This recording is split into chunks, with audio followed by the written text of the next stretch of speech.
Met David when we were 6th grade, 7th grade, about that time that we both had Coach McLaren as our select basketball coach. Wasn't hard making friends with David at that time. David was my youngest son, and he was just a great kid, you know, adventurous, and he wanted to be like his brothers. He was the stereotypical mischievous kid brother who was just trying to run with the big boys. And just about everything he tried to do, he ended up doing pretty well. We went hunting a lot and spent a lot of time in the country and went to ball games, and so he was really the only one around that wanted to spend some time with his dad, and so we had a great relationship. He liked being the center of attention with his friends. He's always doing outrageous things. I saw a video of him the other day where he swallowed an entire cupcake in about 10 seconds. You know, he was my last child at home, and we were enjoying the fact that we were able to spend so much time with him. So we did everything with him. I mean, he was our life. And so when we found out about the cyberbullying, that's when, we took him to the therapist and knew that he needed to have some help to be able to get through it. I first learned about the cyberbullying one night where there was an Instagram post, and David came running down into our bedroom crying and screaming that his life was over and he was never going to be able to go back to school. I got out of bed and I sat on the floor with him to try to understand what was going on, and that's when he showed me his phone. It was attacks about him, his looks, and there were physical threats to him. Put him in a body bag, put him in a coffin. I remember them saying, they were calling him an ape. They were saying, let's put him 6 feet under. So that night of the Instagram post, he was so distraught that he could barely even hold a conversation with me. And so all I said to him was, I want you to take screenshots of all of it, and I want you to send them to me. And I found out that it had been going on for months, that he just didn't tell us. And then it all kind of made sense of like, he was dealing with this really heavy thing that was happening to him. He didn't know how to tell us. He probably didn't think that we could make it stop or make it go away, or he told us he thought we were going to take his phone away from him. A couple of weeks into the break, we have Christmas, and things seem pretty normal. I guess several days later was the first time I had been there while he had been targeted online. I guess we were all upstairs playing some game. He seemed to be having fun and talkative, but then he sort of just got quiet for enough, for a significant period of time, enough so that we could notice like something changed in the room. You could feel it. He shows Cliff and I what he had been added to some group message with a bunch of phone numbers that he didn't have in his contact list. And they were, they added him, they all send, 4 or 5 messages each, all very insulting, very immature. So they say all these things and they kick him out. Very brave. He doesn't have these numbers, and so he's like, oh man, like people at school don't like me. Now these random people I don't even know don't like me. Like, there's no point for me, is what I imagine was going through his head. I think by that point in time, he had undergone so much abuse that his entire perception of self had changed, and he was much more vulnerable to those sort of attacks, and I think a lot of the people bullying him knew that. I knew why he wasn't there, and it bothered me. I wanted to say something, I wanted to do something, but it's hard to step up and take on that role. One person can start something, and one person can, get angry, and unfortunately that person had people that were willing to follow him. The cyberbullying continued even after David changed schools, and he no longer had social media, but he did still have his phone.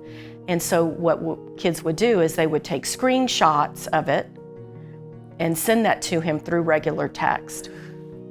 He didn't want to go to class. He didn't want to go to the cafeteria. And he just didn't give it a chance. It was a Sunday night. He goes in his room. I opened my door, and his door's open with the lights on. I wasn't in his room. I go into Mom's room, and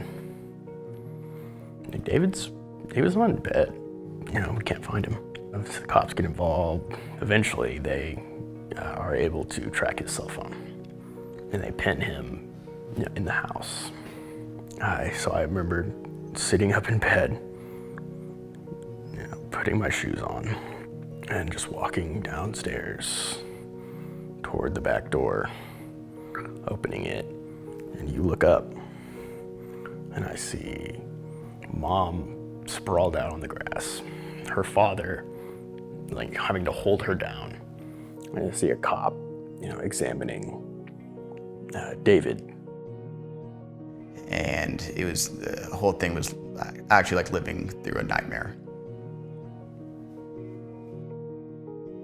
Everyone's sense of self was immediately tossed into a giant mess of confusion. I was not there when this happened to David. I went off to have knee surgery out of state, and I was trying to get home any way I could.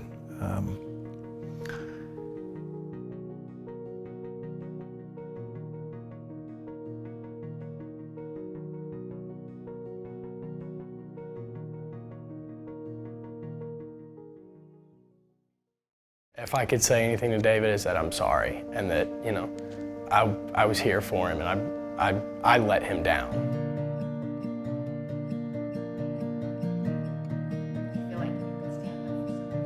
Oh yeah, I feel like I could stand up. I would stand up for anybody. You can ask my peers or parents or whoever. I'd give my life for the Molek family. And I know they would too.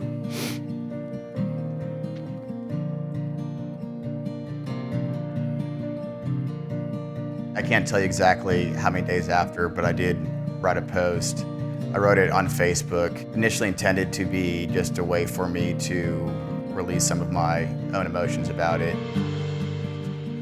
I wanted to do something to honor him. So I got home, and my other kids had ended up writing a post, and in that post it was somewhat of a call to action. To me, it seemed like we were aligned in wanting to do something. It talked about David's legacy.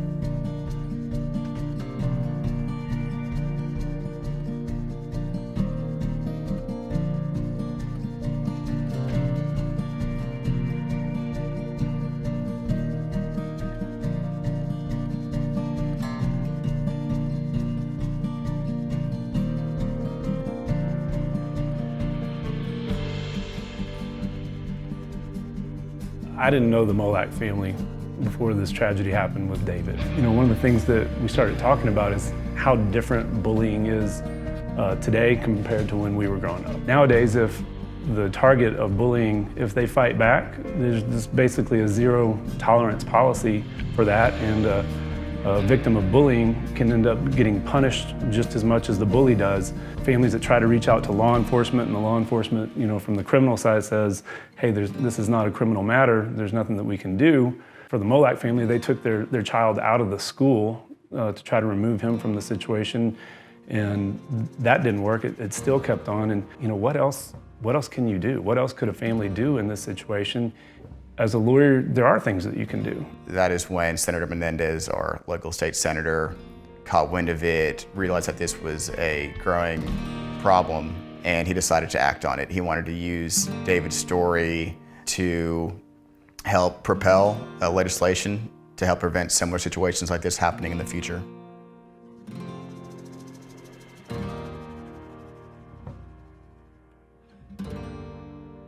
David's Law has now given the schools that ability to step in where, frankly, they need to. Bullying doesn't just happen between the hours of 8 a.m. and when that school bell rings at 3. Judges have a broad discretion as to make sure that their order's followed, and so that's where they can order fines, they can order community service, and through the court system, the legal system, that a judge can tailor the consequences in a way that accountability is, to me, twofold, on the parent and the child, to make sure that that behavior stops, because it is both of them. And at the end of the day, you really have two victims in these situations, and really both need help. What we've tried to do with David's Law is to have it in a way that it helps both kids. David's Law would have helped me so much. The bullying started with an Instagram hate account where they posted mean things about me. Why are you alive? You have no purpose. They would target me through the accounts of my friends' social media accounts, and I would get anonymous text messages every single day. There was no way to get away from it. And that's why I was so happy to work with David's Legacy Foundation to get this law passed, because it is so helpful. I wish I had it when I was going through. You know, I wake up every day, every single day, knowing that David is not here anymore. But if the work that we're doing helps another family or another child, then we've made a difference. And I believe that we all can make a difference in this world, but it takes effort and intention. And if we do that, then we have the ability to change the world.